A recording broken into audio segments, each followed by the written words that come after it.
hewan di situ. Soalnya ada dombanya kawin di surga. Di mana sih? Di mana? Ayat mana? Ayat Kawin di mana? surga. Di Wahyu 19 ayat 7.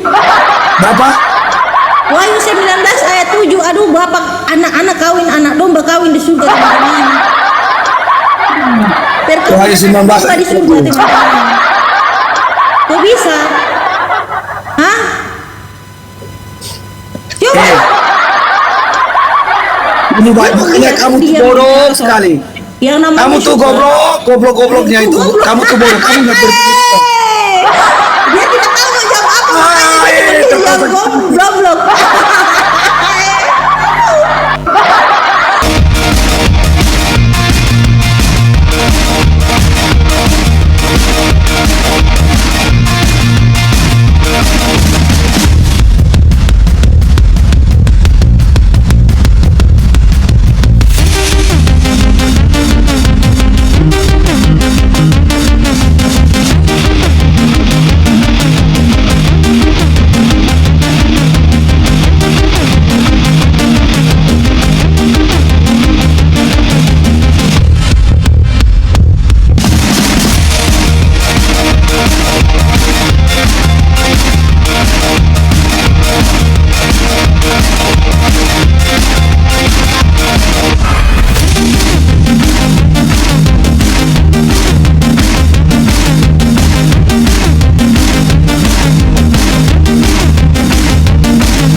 Assalamualaikum warahmatullahi wabarakatuh.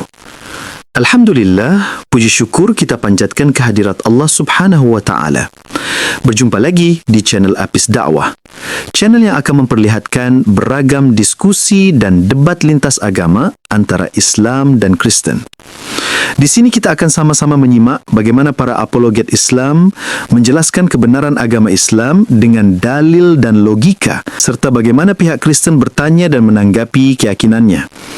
Lewat diskusi dan perdebatan ini, kita tidak hanya menyaksikan adu argumen, tetapi juga belajar memahami perbedaan cara pandang tentang Tuhan, wahyu, dan keselamatan. Nah, dari ini mari kita simak saja videonya sekarang. Kenapa si Tios ngomong sendiri? Iya, iya. Kau diam dulu, Tios. Kau sudah akui bahwa Tuhanmu digantung, sudah kelar sama kau. Oke, Bang Jul, laba koli. Begini kaca. Itu tidak digantung, dia On disalibkan. cam dulu, Bang Jul. On cam. Saya tidak mau ngomong sama pagar-pagar itu, Bang Jul. Saya tidak mau. On cam dulu ya. Oke, mantap. Kayak begini kan bagus, Bang Jul. Ha, silahkan dulu, Bang Jul. Tuhan bagaimana, Bang Jul tadi? Nah, saya membantah kaca punya statement di atas. Yesus itu bukan digantung. Digantung tuh kita diikat dan di atas pohon itu yang disalibkan itu beda pertanyaannya. Oke. Ceritanya pada saat dia disalib itu dia tergantung tidak atau kakinya itu injak tanah di bawah? Dia kakak itu dia kalau digantung itu otomatis tubuhnya tidak ada itu atau apa digantung itu artinya posisi tangan kita tuh diikat begitu. Oke. Menurut Galatia 3:13, menurut Galatia 3:13, nah, terkutuklah Yesus telah menebus kita dari kutuk hukum Taurat sebab dengan jalan menjadi kutuk sebab ada tertulis terkutuklah orang yang digantung di kayu salib.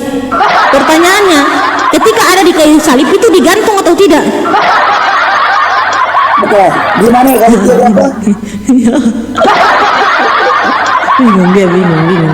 Galatia 3:13. Orang bingung kakak yang bingung. Oke. Menurut Galatia 3:13. Oke. Dengar. Kalau Nabi Muhammad itu udah datang sebagai utusan itu, siapa yang mau percaya dia kalau dia sebagai Sudah, utusan? kau jawab dulu. Jawab nanti saya jelaskan itu gampang. Saya jelaskan dulu. Kau jawab dulu, nanti saya jelaskan gampang. Katanya Nabi Muhammad Iya, datang sebagai Yesus. utusan. Mana di Al-Quran Allah menyebutkan itu. Sesungguhnya Muhammad adalah Rasulullah. Pertanyaannya Tuhan, gini. kamu itu udah berbicara itu tidak jelas itu. Tidak jelas. Bagaimana dengan Tuhanmu? Tuhanmu di satu bilang dia bukan manusia, tiba-tiba dia berubah menjadi manusia di dalam Bilangan 23:19, turun jadi manusia di dalam Yohanes 1 ayat 14. Itu gimana? Itu jelas atau tidak? Itu kontradiksi atau tidak? Hah? Kontradiksi atau tidak? Tuhanmu bilang dalam Bilangan 23 ayat 19 bahwa dia itu bukan manusia, bukan pula anak manusia. Sekarang tiba-tiba kau bilang bahwa Tuhan berubah menjadi manusia. Mana yang benar? Siapa yang Tuhan yang ngomong gak benar? Nah, Bang Jul, jawab dulu. Menurut Galatia 3:13, sabar Bang Jul, sebelum kau lari kemana-mana, sebelum kau lari, saya tanya ke Jakarta, kau lari ke Monas ya. Saya tanya ke Jakarta, kau lari ke Ambon, kau jawab dulu ini. Di dalam Galatia 3:13 bunyinya kayak gini. Yesus telah menembus kita dari kutuk hukum Taurat dengan menjadi kutuk, dengan jalan menjadi kutuk, sebab ada tertulis, terkutuklah orang yang digantung pada kayu salib. Pertanyaannya, itu digantung atau bukan? Yang digantung di kayu salib itu digantung atau bukan? Satu-satunya jangan ikut maunya. Ayo. Digantung Mbak, itu orang saja di bawah tahu itu digantung. Coba Bang Jul jawab dulu yang benar. Memang yang taping di bawahnya ajaran Muslim semua, dia mau mengerti apa? Ya sudah, kau jawab dulu, digantung atau bukan menurut Galatia 3 ayat 13. Tunggu. Galatia 3 ayat 13. Terus telah menebus kita dari kutuk hukum Taurat dengan jalan menjadi kutuk karena kita, sebab ada tertulis, terkutuklah orang yang digantung pada kayu salib. Nah, ini tanda seru kaya. Tapi digantung atau tidak itu? Digantung atau tidak itu? Nah.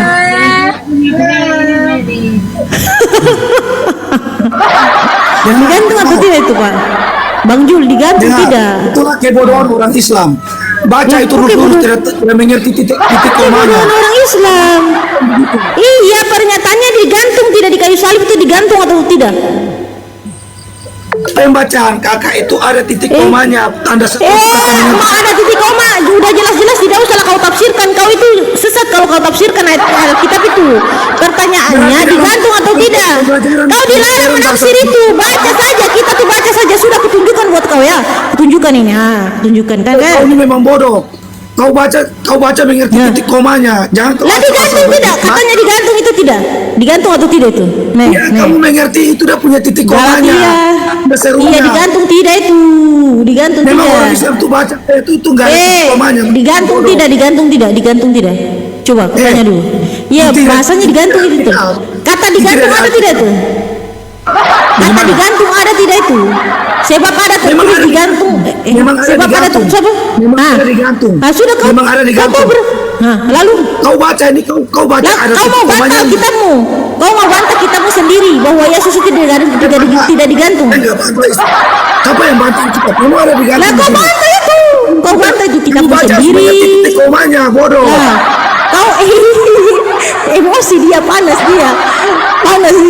digantung, dia nggak mau mengakui kitabnya sendiri. Nah, panas dia kan, panas. Saya tunjukkan ini buat kau. Kalau kau tidak mau juga terima, saya tunjukkan buat kau. Panas kan, emosi kan? Dengar saya baca supaya jelas. Kalau kamu pas baca Alkitab kan nggak pakai titik komanya, makanya kau sekolah bahasa Indonesia mengerti.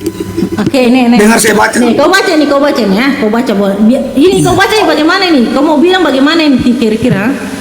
Kira-kira kau mau saya akan menjelaskan ayat ini, saya akan menjelaskan supaya kakak akan mengerti. Saya menjelaskan, oke. Saya menjelaskan. Jawab dulu nih ya.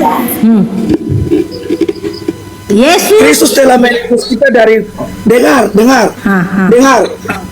Mengerti dulu kayak cara bacanya dan ada titik.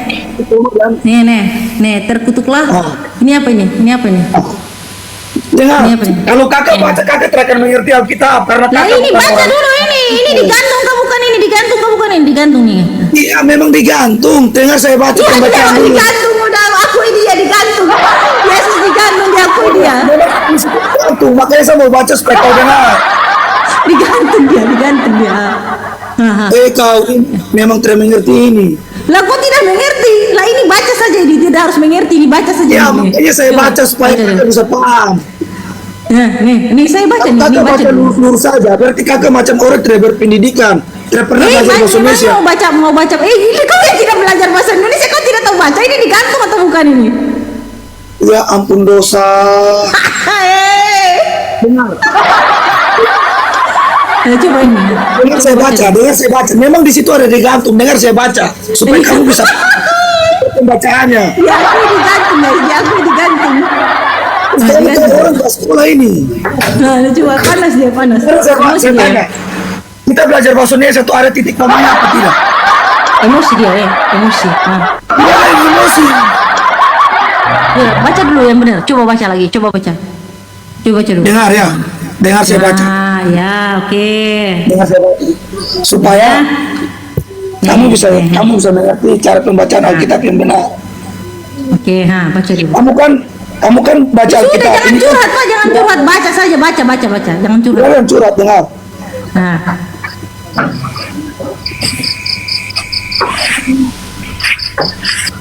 Jadi begini. Nah, jadi begini. Nah, baca Yesus saja. telah menebus kita dari kutuk hukum Taurat. Artinya begini.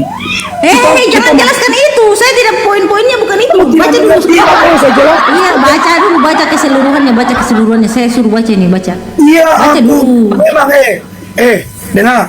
Kau baca emosi. Alkitab lurus makanya Yesus Iya. datang tuh menggenapi itu hukum Taurat supaya kau paham. Iya, saya tahu. Tapi baca Ya dulu. bagaimana baca kalau dulu. saya jelaskan Ya, kamu dengan nggak cara apa? mengerti? Dengan cara terkutuklah orang yang dengan cara apa ini? Dengan cara? Nah, coba baca dulu. Sebelum Yesus datang dia sudah tahu dia akan mati dan dia akan mati di kayu baca salib. dulu. Dia akan mati di kayu salib dengan cara di Dengar saya baca. dengar Saya baca lagi sampai selesai. pusing. Supaya kamu paham. Oke. Supaya kamu paham. Supaya Iya, kamu baca. paham. Iya, baca Begini kalau makanya- gitu, jangan kejam-kejam dulu. Kamu juga salah itu. Kristus telah menebus kita dari hukum. Dengan jalan menjadi kutuk karena kita, artinya Jadi karena kutuk dosa lagi. kita. Yesus, Iya, sebab ada tertulis. dengar. Sebab dengar. ada tertulis. Nah, Terkutuklah orang yang digantung pada yang kayu salib. digantung, kelar, digantung. Permasalahan Gimana kayak dengan gini loh. Kenapa Anda tidak mau jujur? Maka Nabi Musa datang itu dengan kesempurnaan. Permasalahannya perkataan digantung itu ada atau tidak gitu loh, Pak. Jujurlah baca Alkitab Anda. Yesus itu mati dengan cara digantung di kayu salib atau tidak? Atau Anda tidak mengakui yang namanya penyaliban? Dengar, makanya kamu baca selanjutnya. Dengar. Yesus Kristus telah dengar.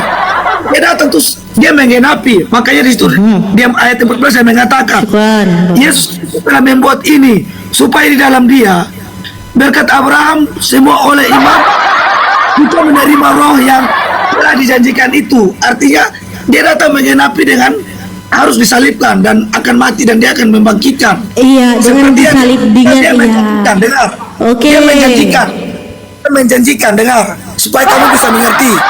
Dia menjanjikan kenapa? Kenapa? Di dalam Matius 28 ayat 20. Dengar saya bacakan supaya kamu paham. Saya baca supaya kamu paham. Saya baca supaya kamu paham. Oke. Teman-teman kasih dia kesempatan dulu, nanti tambah kejam-kejam dia. Dengar, Yesus berjanji akan menyertai kita senantiasa kepada akhir zaman. Janji pernyataan ini jelas bahwa Yesus datang itu untuk penggenapan firman yang Oke. telah Oke. telah apa? Yang telah apa? Oke, baik Pak, Yang telah baik. apa? Syukran Bang Al. Pertanyaannya gini, dengan cara apa digantung atau tidak?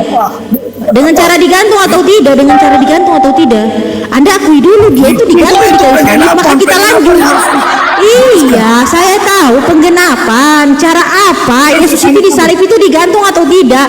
Kalau Anda mengakui Yesus itu disalib dan digantung di kayu salib, maka kita lanjut ke pembahasan selanjutnya gitu loh. Oke. Nah ini Ya. digantung. Iya, digantung. Kamu tahu di zaman Nggak mau terima dia. Dengar, weh dengar. Digantung atau tidak? Dengar. Menurut Galatia 3:13 itu dia digantung atau tidak, Pak? Sebab ada tertulis, terkutuklah orang yang digantung di kayu salib. Itu katanya itu digantung, baca dengan benar dulu. Digantung atau tidak itu, Bang? iya memang di sini Memang menjadi- digantung, mantap. Memang digantung, teman-teman. Oke, selanjutnya. Selanjutnya. Apa permasalahannya? Oke, selanjutnya Apa Anda permasalahannya? membawa Matius 8:27 sudah kelar, sudah digantung, kelar itu, kelar. Permasalahan kita sudah Ini kelar. bicara naik. Lah kan sudah kelar, masalah digantung kan sudah. Tadi permasalahannya gini, kok Tuhan sebagai tempat bergantung seluruh makhluk kok digantung gitu loh. Anda mengakui bahwa dia digantung, berarti sudah kelar masalah kita. Berarti Tuhan Anda digantung, sudah kelar. Di Alkitab sini, di Alkitab tidak ada Yesus berkata akan datang nabi yang selanjutnya tidak ada lagi, titik. Itu Alkitab itu titik karena mati.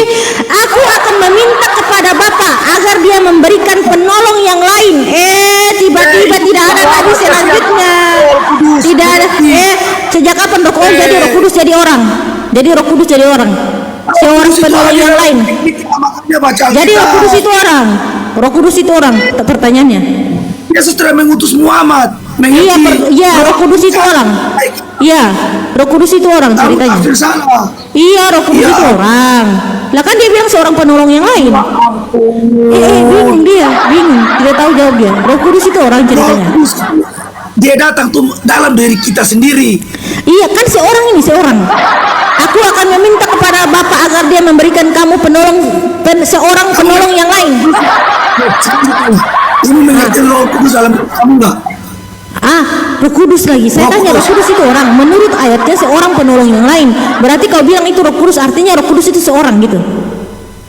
Roh Kudus tuh dia tuh tumbuh di dalam diri kita. Tunggu lagi. Saya tanya tentang Roh Kudus yang akan diutus Yesus. Memangnya kau diutus Yesus selanjutnya? Bingung dia. Begini. Roh Kudus itu orang ceritanya. Begini. Pikiran manusia itu kita tersamakan dengan apa yang sudah Tuhan berikan. Karena otak Pikiran kita tuh manusia sempit. lagi. Kau yang bawa ayat bahwa Yesus itu tidak akan ada nabi setelah Yesus. Tapi kenyataan Yesus yang bilang, mau ini kita mau percaya kau atau kita mau percaya Yesus. Yesus bilang akan ada penolong yang lain, seorang penolong yang lain. Lalu saya tanya, kau bilang Roh Kudus itu adalah penolong lain itu. Saya tanya, artinya Roh Kudus ini orang. Tinggal jawab saja, iya Roh Kudus itu orang. Roh Kudus itu ada dalam diri kita yang percaya kepada Iya di Yesus dalam Kristus. diri berarti Anda ini penolong yang lain yang dibilang Yesus. Anda ini penolong yang lain yang dibilang Yesus. Kita percaya kita penolong yang lain. Yakin, percaya saja. Pokoknya imani saja gitu. Atau Muhammad. Imani saja.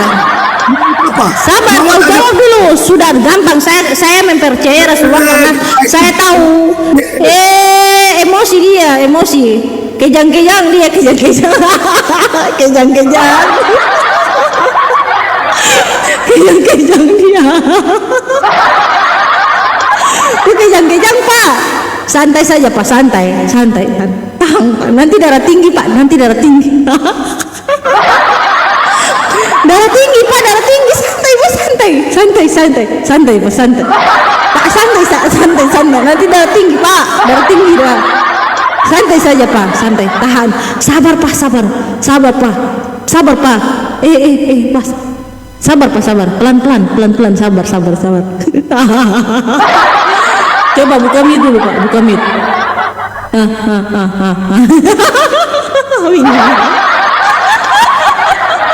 Kejang-kejang. Pak, buka mute dulu, buka mute. Lah jangan emosi Pak, jangan emosi, santai saja. Santai saja Pak, buka mute Pak, buka mute dulu. Buka mute dulu Pak. Mau dimatikan kamera. Pak, Benar, weh. Yesus bilang seorang penolong yang lain, Pak. Seorang, artinya kalau Anda bilang bahwa itu Roh Kudus, Anda jawab dulu, apakah Roh Kudus itu adalah seorang manusia? Sekarang oke. Jadi kamu percaya Yesus mengutus Muhammad? Sejak kapan Yesus yang mengutus Muhammad? Aku akan minta kepada Bapa. Aku akan minta kepada Bapa. Artinya yang mengutus di sini adalah Bapa. Artinya yang mengutus adalah Tuhan. Nah, Jadi kamu percaya Muhammad itu dia turun dari dia diutus dari Allah begitu? percaya lah. Percaya Rasulullah saya diutus oleh Allah. Kata Allah bahwa Rasul Muhammad adalah utusan, sesungguhnya Rasulullah Muhammad adalah utusan Allah. Nah, pertanyaannya kepada Anda, ketika Anda mengatakan bahwa tidak ada utusan yang lain selain Yesus, kenapa siapa yang dibilang oleh Yesus bahwa dia akan minta kepada Bapa untuk mengirimkan kalian untuk mengutus seorang penolong yang lain? Jawab dulu, seorang itu siapa? Bersina Kau jawab dulu. Hah? Kau jawab dulu. Kau jawab dulu, seorang penolong. Mamamu itu menikah sama bapakmu kapan? Hah? Apa ini kau ini tidak berilmu kau ini. Coba jawab. Yang pertama, teman-teman, yang pertama dia sudah mengakui. Yang pertama dia sudah mengakui bahwa Yesus itu adalah Tuhan yang digantung. Sudah mengakui menurut Galatia 3:13. Syukran Bunda Ida. Dia sudah mengakui bahwa Yesus adalah Tuhan dia yang digantung. Sudah mantap. Yang kedua, dia mengakui bahwa adanya penolong yang lain. Ternyata bagi dia Roh Kudus adalah penolong yang lain, masuk di dalam dirinya, katanya Roh Kudus. Artinya dia adalah penolong lain yang akan Yesus minta kepada Bapa gitu loh. Bingung kan? Apa kau pakai itu? Buka dulu mute-mu, buka dulu mute. Buka mute itu, kita tidak dengar itu apa yang kau bicarakan. Buka dulu mute. Kau ini main mute heran. Saya buka di Teman-teman minta tolong dikencengin tap-tap layarnya, teman-teman, di-share, posting ulang, teman-teman. Minta tolong ya. Minta tolong diposting ulang dulu, teman-teman.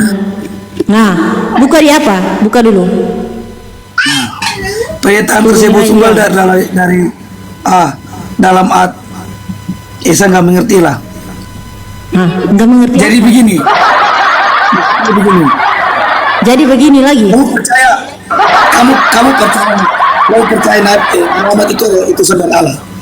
Ya, saya percaya Allah yang mengesahkan itu, Allah yang memberitahukan itu bahwa Rasulullah itu adalah utusan Allah. Ini saya tunjukkan surahnya kepadamu. Saya tunjukkan ini supaya makanya kalau kau mau belajar Islam ya, kalau kau mau belajar Islam sudah saya ajarkan kau itu loh, supaya kau tahu perbedaan antara Islam dengan Kristen itu seperti apa. Sabar dulu, diam. Kau tanya saya jawab kan? Oke, diam dulu. Kau tanya saya jawab ya. Nih saya tunjukkanlah suratnya buatmu.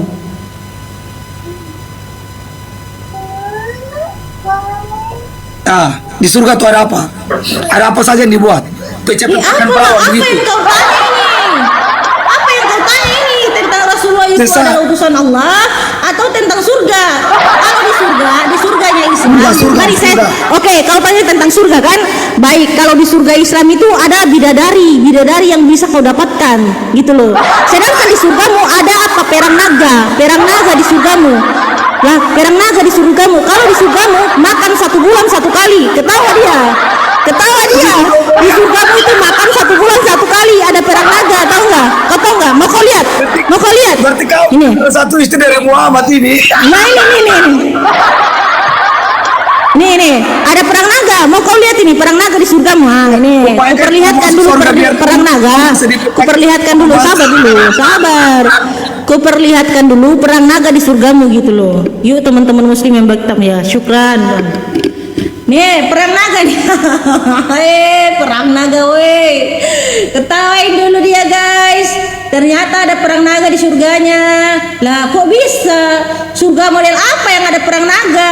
Orang ke surga itu untuk apa? Untuk menjadi kenikmatan batin. Apa yang batin kita mau itu semua dinikmati di surga.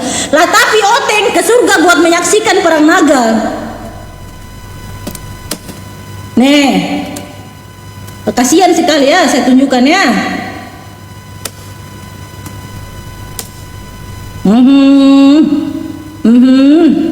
Kasihan sekali nih. Kok bisa? Ada perkawinan anak domba, ada perang naga. Kalian ini kok bisa anak domba nikah di surga?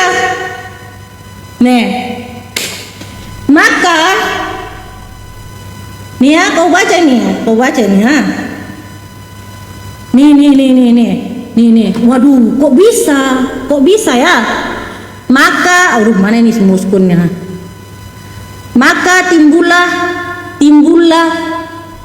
timbullah perang naga di mana nih? Jeder.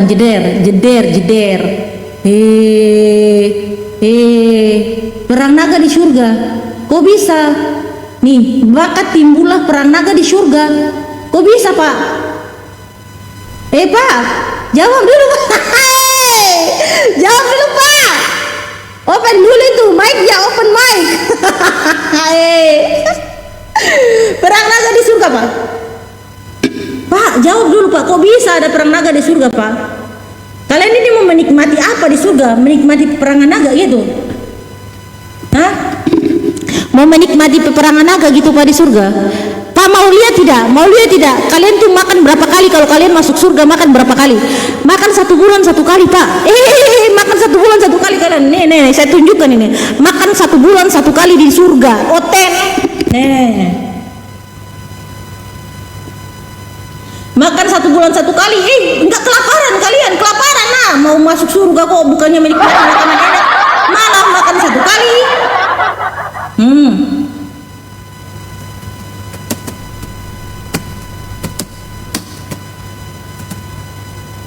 Berapa wahyu berapa? Tanya, kenapa orang ada om tinggal Di wahyu berapa? Nih. cepat kosong tidak Wahyu berapa? Lah, apa? Perang naga? Perang naga? Iya, wahyu berapa? Wahyu berapa? Dia penasaran, teman-teman, penasaran. Di dalam Wahyu Iya, 12 saya ayat. penasaran. Di dalam Wahyu 12 ayat 7. Waalaikumsalam, Bang Dedi. Waalaikumsalam warahmatullahi taala wabarakatuh.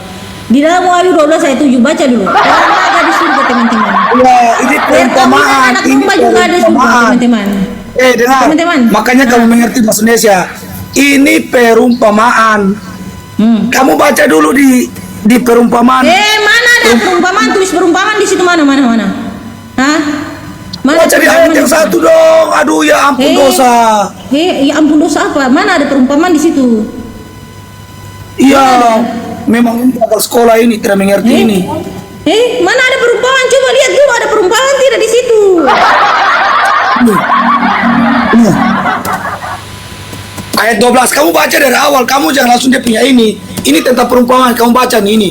Ini ayat 12 nih. Nah, baca dulu, baca. Perumpamaan. Ini kan tentang perumpamaan.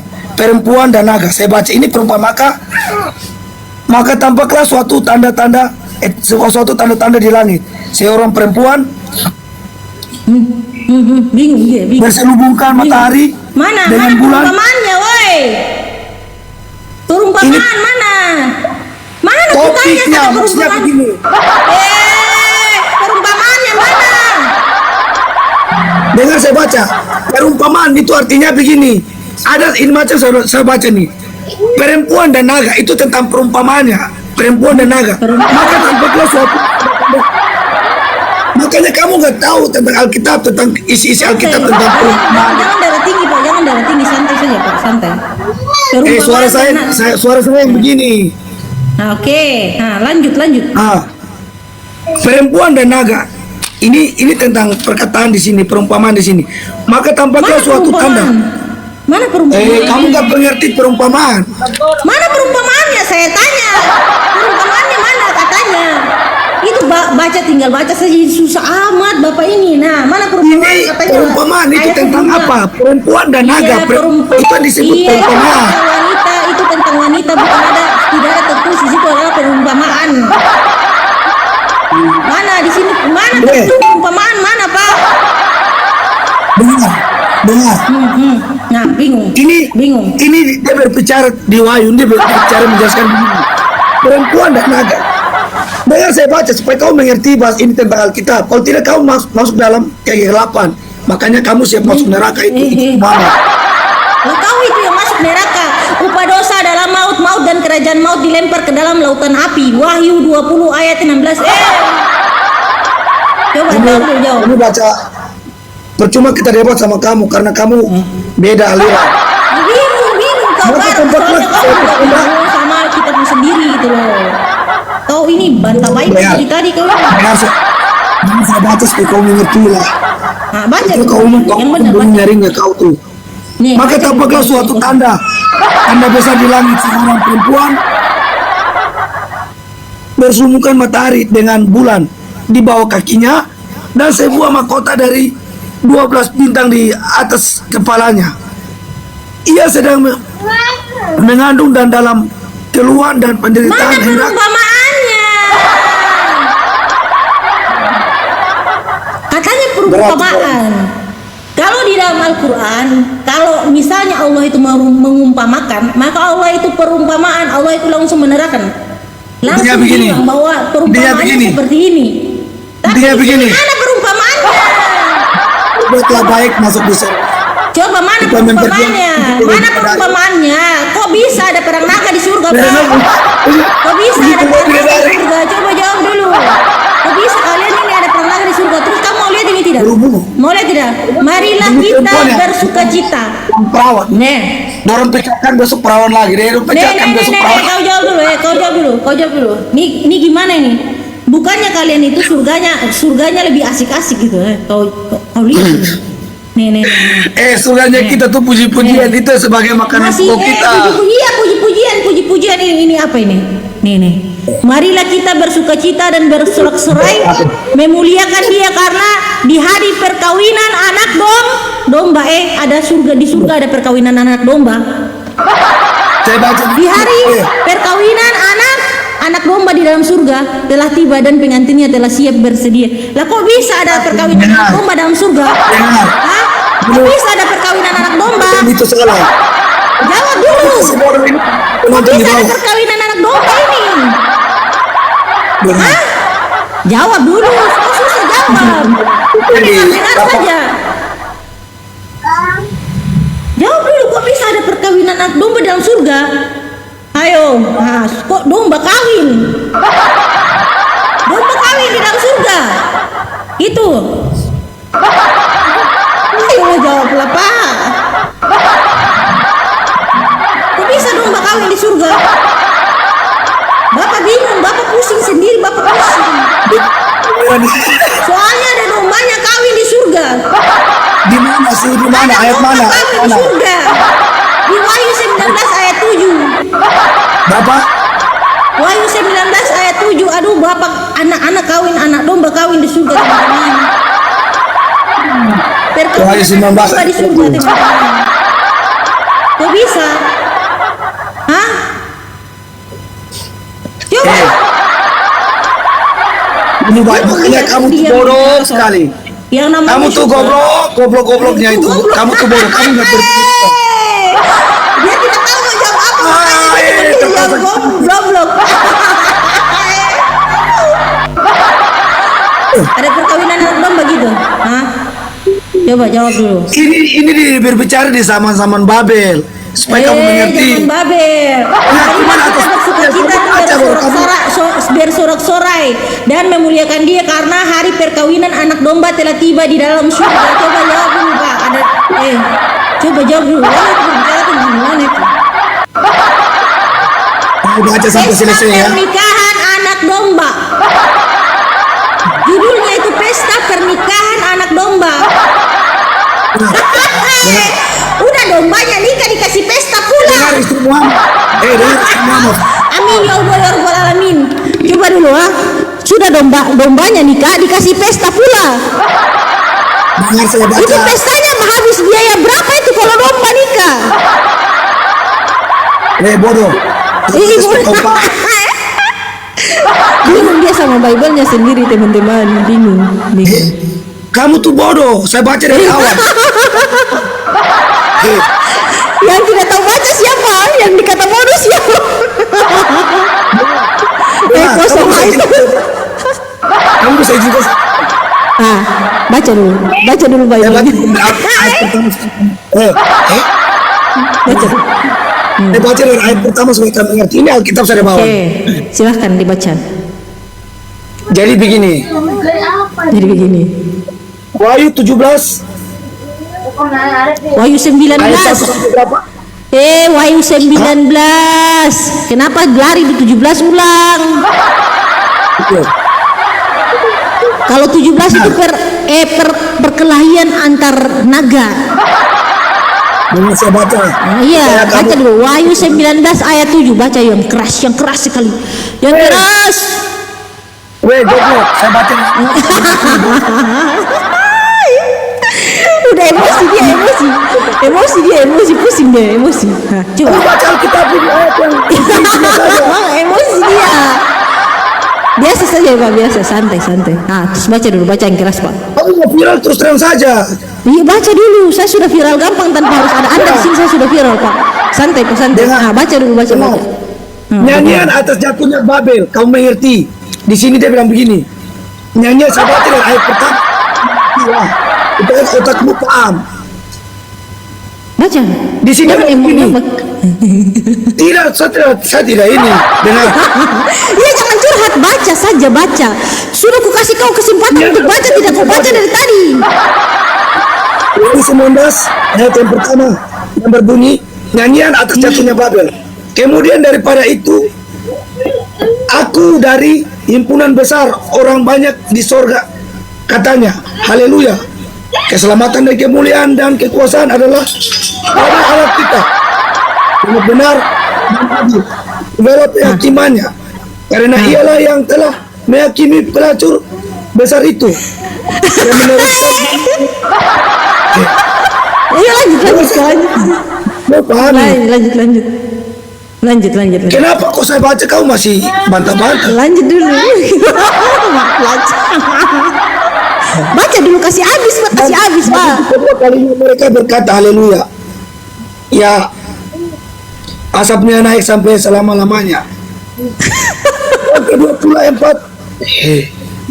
Baca dulu. Iya. Cuma Anda kalau tidak tahu baca, saya bantu Anda baca ya. Kalau Anda tidak tahu baca. kamu nggak tahu titik komanya, nanti kau baca salah-salah. Masa saya tidak tahu. Dengar ya.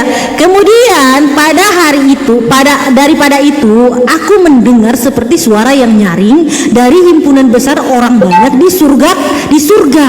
Katanya apa? Haleluya, keselamatan dan kemuliaan dan kekuasaan adalah pada Allah kita. Sebab benar dan adil segala penghakimannya, karena ialah yang telah menghakimi pelacur besar itu yang merusakkan bumi dengan pencabulannya gitu loh, dan lalah yang telah membalaskan darah hamba-hambanya atas pelocor itu gitu loh. Dan untuk kedua kalinya mereka berkata haleluya, ya, asapnya naik sampai selama-lamanya, dan ke-24 tua-tua dan ke-4 makhluk itu tersungkur dan menyembah Allah yang duduk di atas tahta itu, dan mereka berkata amin, haleluya. Mereka sabar dulu sampai di ayatnya, belum kelar. Maka kedengaranlah suatu suara dari tahta itu, pujilah Allah kita, hai kamu semua hambanya, kamu yang takut akan Dia, baik kecil maupun besar. Lalu akan mendengar seperti suara himpunan besar orang banyak, seperti, waduh, kenapa sudah lari ke sini nih? Sabar ya. 19, seperti suara himpunan orang banyak.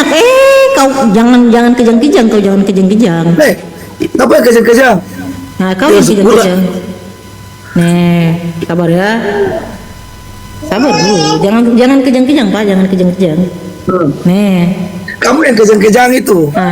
Seperti Ayat 6, lalu aku mendengar seperti suara himpunan besar orang banyak seperti disau air, bah seperti deru guru yang hebat. Katanya, haleluya, karena Tuhan Allah kita yang Maha Kuasa telah menjadi Raja. Woi, dengar dulu.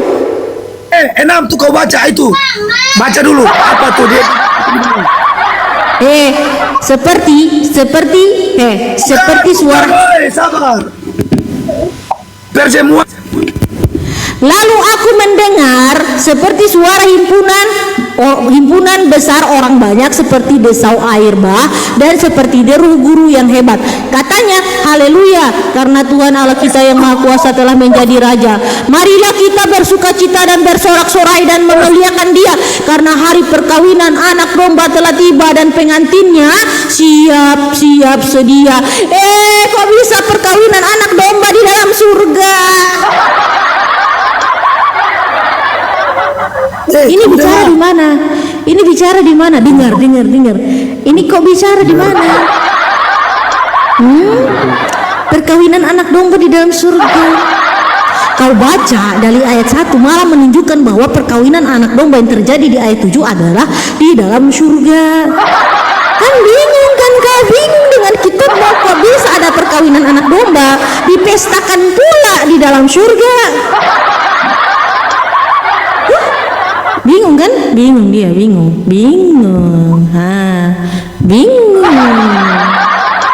Terusin dulu baca itu. Sebelum kau bicara soal Islam yang ternyata kayak gitu, yang begitu indahnya di dalam surga, kau berkaca dulu dengan Bible-mu yang ternyata ada perkawinan anak domba yang dipestakan di dalam surga. Apa baca sampai selesai? Perkawinan anak domba tidak itu? Iya, saya tidak mempermasalahkan hal-hal yang selesai lagi. Saya tidak mempermasalahkan kata pelacur yang ada dalam kitab. Ya, yang saya permasalahkan cuma pernikahan anak domba yang ada dalam kitab Anda. Kok bisa ada perkawinan anak domba dipestakan pula di dalam kitab itu? Ya, kok bisa di keotenan ada? Di kalian oten itu ada perkawinan anak domba di surga kalian. Apa yang berbicara surga? Mana surganya? Mana ini baca dari ayat 1, kau suruh baca dari ayat 1 kan, makanya kau baca itu dari ayat 1 di Wahyu. Kemudian daripada itu aku mendengar seperti suara yang nyaring hidup dari himpunan orang besar orang banyak di sorga. Katanya, haleluya. Dia suruh baca dari ayat 1 tapi dia sendiri tidak mau terima. Bingung.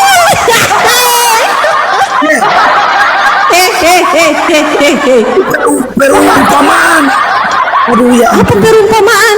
Perumpamaan di dalam surga ada perkawinan anak domba yang dipestakan gitu. Kamu perlu belajar lagi ya. Kau kok tidak belajar? Kau tidak belajar. Kau suruh orang belajar tapi kau tidak belajar. Dia berbicara tentang perumpamaan. Mana perumpamaan? Makanya saya tanya perumpamaannya mana? Perumpamaannya mana? Coba. Bingung dia. Tidak tahu dia belajar tentang perumpamaan. Iya, perumpamaannya itu mana? Mana kata perumpamaan di situ? Coba. Kata di mana kalau perkawinan anak domba di dalam surganya kalian itu ada kata perumpamaannya? Coba kasih tahu dulu saya. Bingung dia kan? Jadi begini. Perumpamaan katanya. Jadi begini. Intinya kamu berbuat baik supaya tidak bisa kau itu tidak bisa perkawinan anak domba kau masuk di dalam surga terus kalian saksikan perkawinan anak domba yang dipestakan terus saksikan juga perang antara naga-naga. Kira-kira kalau kau disumur sama apinya naga gimana di dalam surga? Disumur apinya naga itu bagaimana? Disumur naga itu gimana? Nasibmu angus udah gitu perkawinan anak domba pula dipestakan. Kalian berpesta pula dengan pernikahan anak domba. Angus disumur sama naga. Biar tanya kamu ya, Ci. Ya aku tanya kamu ya. Aku tanya kamu. Seandainya kamu masuk di surga, kamu mati kau masuk surga kan?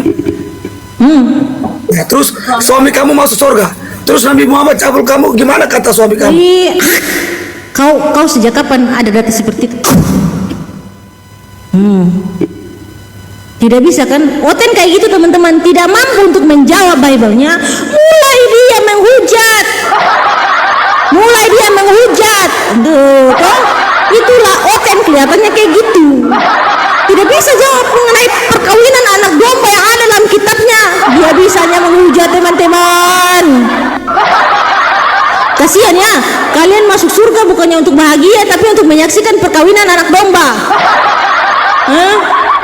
Kalah hujat dia. Kok bisa kalian seperti itu ya? Oke, Bang Ikal. Assalamualaikum Ica. Waalaikumsalam warahmatullahi taala wabarakatuh. Iya Bang, ada yang mau disampaikan? Sudah pantau dia tadi, Bang hujat dia. Iya. Dasar dari tadi itu dia cuma bodoh-bodoh aja, tapi ya dia belum hujat terhadap Nabi saya kan. Saya sampai sendiri. Teman-teman di sini ya, saya itu tidak masalah mau dihujat kayak bagaimana sama Oten itu. Yang saya tidak terima ketika Nabi saya itu dihujat. Makanya saya mengharuskan di sini harus on cam supaya apa? Nabi kita itu tidak dihujat sama mereka. Ketika ada kata penghujatan maka dibuang saja atau direkam lalu dimasukkan saja laporannya ke kepolisian. Orang-orang ini menghujat gitu loh. Ya. Jadi ya terima kasih Bang Ikal ya. Ya, ya. saya pantau ya. Nanti saya save dulu akunnya. Nanti saya letak. Ya, banyak Ica. Ya. Ya, assalamualaikum warahmatullahi wabarakatuh Bang. Itu teman-teman ya, Oten ketika mereka tidak mampu untuk menjawab maka jalan satu-satunya itu adalah menghujat. Makanya kalian sebelum membawa materi surga, kalian sebelum mengambil tema surga, maka kalian harus berkaca dulu dari Bible kalian. Apa yang kalian dapat di surga? Kira-kira kalian bisa menikmati apa di surga ketika kalian masuk di surga? Kalian tidak akan pernah bisa menikmati apa-apa, soalnya di surga kalian tuh makan 1 bulan 1 kali. Berbuah di surga kalian itu 1 bulan 1 kali. Kami dikayakan Allah di dalam surga itu, kami dipenuhi segala keinginan batin kami di surga. Tapi kalian buah saja, mau makan saja itu kalian 1 bulan 1 kali baru bisa makan. Ya Allah, itu kelaparan kalian. Kelaparan kalian kalau kalian di surga Lah kok bisa kalian makan 1 bulan 1 kali? Udah gitu bicara soal di surga Islam kayak gini, ternyata di surga Kristen ada yang namanya pernikahan anak domba, perkawinan anak domba dipestakan pula, dipestakan. Kok bisa perkawinan anak domba dipestakan pula sama kalian? Kok bisa? Ajaran kami apa? Ajaran kamu apa? Ajaran kamu? Saya rekam juga Anda menghujat Rasul saya tanpa dalil. Kalau saya jelas ya, di dalam Wahyu 19 ayat 7 dikatakan di situ pesta pernikahan anak domba. Jelas ada data saya. Data Anda mana? Penghujatan saja yang mampu Anda lakukan. Oke? Udah bisanya cuman bodoh-bodoh, bego-bego, goblok-goblok gitu loh. Gak bisa.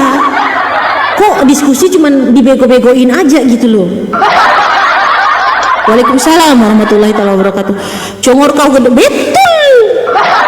Congor bebong dia gitu. Congor bebong. Makanya jangan kebanyakan makan bebong. Akibatnya apa? Congornya saja yang bisa, tidak pernah bawa ayat bisa. Bible bantah sendiri. Bible bantah sendiri, tidak pernah bisa mengakui Bible-nya. Mentafsir, padahal kalian itu dilarang untuk mentafsir Bible kalian. Salam sehat, ya Bang Pelo, salam sehat juga. Mereka ini dilarang untuk menafsir, tapi Oten kesukaannya, hobinya itu menafsir Bible semaunya mereka. Kata Yesus begini, kata mereka begini. Hah? Kamu salah tafsir. Siapa yang mentafsir? Saya cuma baca. Saya itu cuma baca Bible kalian. Saya tidak pernah mentafsir Bible kalian. Itu sudah jelas-jelas katanya itu. Yang pertama digantung di dalam Wahyu, di dalam Galatia 3:13. Terkutuklah orang yang digantung di kayu salib, sebab ada tertulis. Terkutuklah orang yang digantung di kayu salib, sebab ada tertulis. Terkutuklah orang yang digantung di kayu salib. Siapa yang digantung di kayu salib? Emang Yesus itu tidak digantung di kayu salib? Emang Yesus tidak digantung di kayu salib? Teman-teman minta tolong diposting ulang dulu teman-temannya. Caca masih bertahan sampai jam 12 insyaallah ya. Minta tolong diposting ulang ya teman-teman. Terima kasih atas segala kontribusi kalian dalam mendukung dakwah kami ini. Urus agamamu lah. Akhir-akhirnya apa? Urus agamamu. Ketika berdiskusi dan kalah diskusi, akhir-akhirnya urus agamamu. Kok bisa tidak mampu untuk membela gitu? Padahal Tuhan kalian tuh butuh loh dibela. Karena kalau tidak bela, tidak jadi Tuhan Yesus. Yesus sendiri berkata apa? Bukan setiap orang yang berseru kepadaku Tuhan, Tuhan, Tuhan yang akan masuk ke dalam kerajaan surga, melainkan dia melakukan kehendak Bapa yang di surga. Udah emosian diskusinya, tiba-tiba tidak bisa jawab lagi ngapain domba nikah di surga, kan? Tidak bisa jawab lagi ngapain naga berantem di surga. Kira-kira pada saat naga berantem itu kalian angus atau tidak? Semangat adik perempuan, siap mengalami insyaallah. Pada saat naga berantem itu, naga berhambur-hamburan api itu, kira-kira kalian angus atau tidak? Malu dia nggak bisa jawab. Betul Bang Virgo, nggak bisa jawab dia, pusing dia jawabnya. Ya, pusing kan kau ya? Pusing, emang pusing. Kok bisa ya ayat Bible kayak saya ini kayak gini banget gitu? Kok bisa? Saya kan jadi malu membacanya. Kok bisa dia berbicara tentang perkawinan anak domba di dalam surga? Kok bisa Tuhan saya berbicara seperti ini? Makanya Bang Rizky Pratama, aduh tidak mau lah saya baca seperti itu Bang Rizky. Domba juga, iya, domba nikah dipestakan pula domba nikah ini. Coba naik diskusi, tapi ingat jangan lupa sama akalnya, bahwa serta itu akalnya ke atas. Dan saya tidak akan pernah menerima penghujat teman-teman. Orang kayak dia tadi, dia kalau kalah menghujat dari awal, saya ini cuma bisanya menghujat, kau bodoh, kau tolol, kau botol. Dari awal dia bisanya cuma menghujat, tidak bisa jawab apa-apa dia. Katanya apa? Katanya pinter. Saya sudah rekam kamu, rekam aja kau, viralkan, saya viralkan bahwa di dalam surgamu ada perkawinan anak domba menurut Wahyu 19 ayat 7, viralkan. Saya sudah viral gampang, tidak usah lah kau sok-sok mau viralkan. Kau punya apa? Akun saya pengikut masih berapa gitu loh, tiba-tiba mau diviralkan, tidak bisa, pengikut masih 400. Gitu teman-teman ya. Ternyata di surga mereka itu ada perkawinan anak domba. Jadi saya jelaskan sedikit tentang surganya Islam. Surganya Islam itu Allah penuhi segala keinginan batin manusia. Batin manusia itu dia mau apa? Dia mau bidadari, Allah kasih. Dia mau ketenangan, Allah kasih. Dia mau buah-buah berlimpah, Allah kasih. Tapi surganya Oten dikasih makan 1 bulan 1 kali. Dikasih makan 1 bulan 1 kali. Di surga bukannya tenang, malah menyaksikan perkawinan anak domba, berpesta pora dengan perkawinannya anak domba. Masya Allah. Syukran Bang Mundir doanya, Masya Allah. Perkawinan anak domba, gimana ceritanya? Kalian di surga bukannya mau happy-happy, malah menyaksikan perkawinan anak domba, menyaksikan peperangan naga. Lah itu gimana caranya kalian bisa istirahat? Nanti makin capek kalian, udah capek di bumi melakukan kebaikan segala rupa macam, di surga pun bukannya istirahat, malah menyaksikan perkawinan anak domba. Bukannya istirahat, waalaikumsalam warahmatullahi wabarakatuh, malah berpesta pora dengan anak domba gitu, malah menyaksikan peperangan naga. Waalaikumsalam warahmatullahi wabarakatuh. Domba kan, iya betul lah, makanya Oke, kita kembali kepada topik kita hari ini tentang yang bergantung, tempat bergantung tidak mungkin digantung. Tempat bergantung teman-teman itu tidak mungkin digantung sama hambanya sendiri pula. Coba kalian bayangkan teman-teman, dia katanya Tuhan adalah tempat bergantung, tiba-tiba dia digantung oleh manusianya. Menurut Galatia 3:13, Kristus telah menebus kita dari kutuk hukum Taurat, sebab ada dengan jalan menjadi kutuk, sebab ada tertulis, terkutuklah orang yang digantung pada kayu salib. Poin pertama, dengan jalan menjadi kutuk. Tuhan kok dikutuk sama hambanya.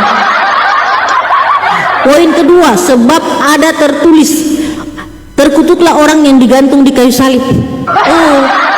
Orang ini Tuhan, kata mereka, ternyata digantung di kayu salib. Lah berarti Tuhan mereka ini digantung. Udah sepakat dia, udah siapa Bang Jul tadi itu, dia sudah sepakat bahwa Tuhan dia digantung. Begitupun tadi dengan Theo sudah bilang, iya Tuhan saya digantung. Aduh. Waalaikumsalam warahmatullahi wabarakatuh. Itu bagaimana ceritanya Tuhan kalian itu bisa digantung? Bagaimana mungkin? Ketika dia bergantung kepada makhluk lain, contoh dia bergantung kepada Tuhan, dia bergantung pada makanan. Ketika dia lapar dia harus makan. Lalu siapa yang kasih makan manusia yang lain? Tuhan lagi lapar, siapa yang kasih makan manusianya?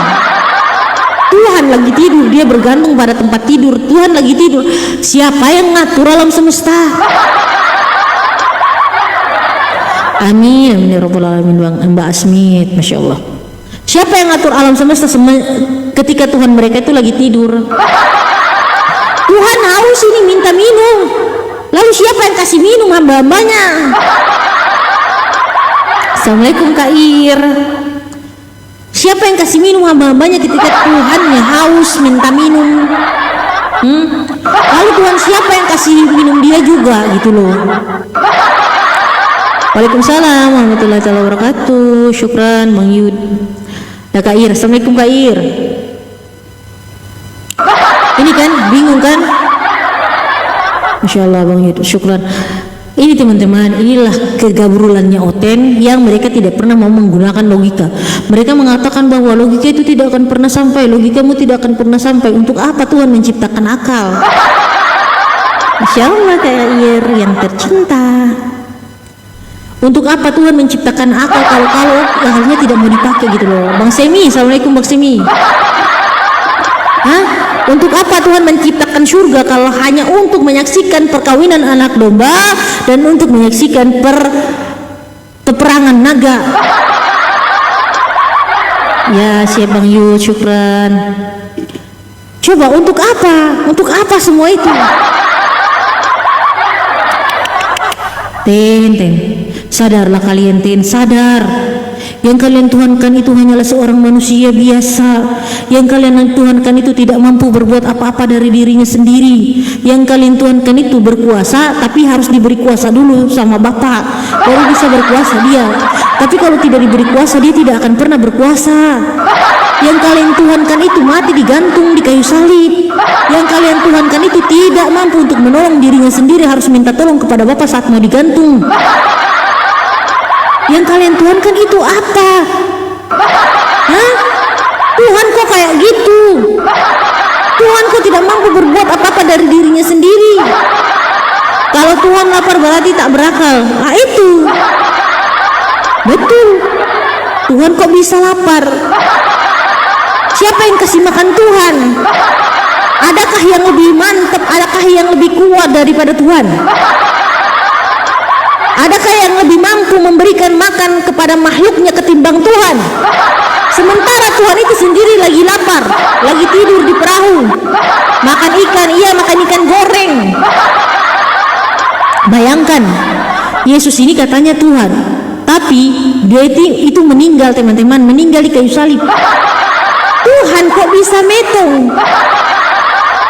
Banyak pertanyaan yang kemudian hadir ketika mereka berasumsi bahwa Yesus adalah Tuhan.